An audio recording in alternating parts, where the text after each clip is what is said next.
Next ఉల్లిపాయ ముక్కలు వెల్లుల్లిపాయ రేఖలు తీసుకోండి. ఉల్లిపాయ ముక్కలు వెల్లుల్లిపాయ రేఖలు తీసుకున్నాం. ఇప్పుడు శుభ్రపరిచిన కోడిని తీసుకోండి. అలాగే తీసా. ఏంటమ్మా చలేస్తుందా? ఒక్క నిమిషం ఆగు.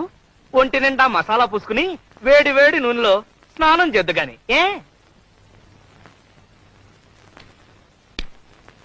క్రమ పద్ధతిలో చేస్తే ఆరోగ్యం చక్కగా ఉంటుంది. అంతే కదా మరి, మంచి ఫుడ్ తింటే ఆరోగ్యంగానే ఉంటుంది. మొదటగా కాళ్ళని ఎడంగా చాపాలి. చాపా. చేతులు వెనక్కి ఉంచాలి. చేతులే? కోడికి చేతులు ఎక్కడుంటాయి? భాషా దోషం, రెక్కలై ఉంటాయి. వెనక్కి పంచ. తలని మెల్లగా అటూ ఇటూ తిప్పండి.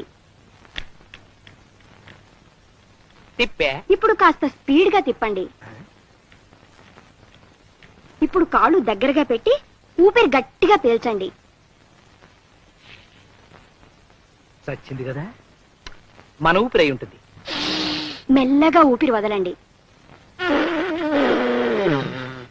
ఇప్పుడు తల కిందకి పెట్టి కాళ్ళని పైకి లేపండి. తల కిందకి, కాళ్ళు పైకి లేపిన కాళ్ళని మెల్లగా అటూ ఇటూ ఊపండి. ముందుకి వెనక్కి, ముందుకి వెనక్కి. ఇప్పుడు మీ ముందు గుమగుమలాడే చికెన్ చిక్ముక్ రెడీగా ఉంది.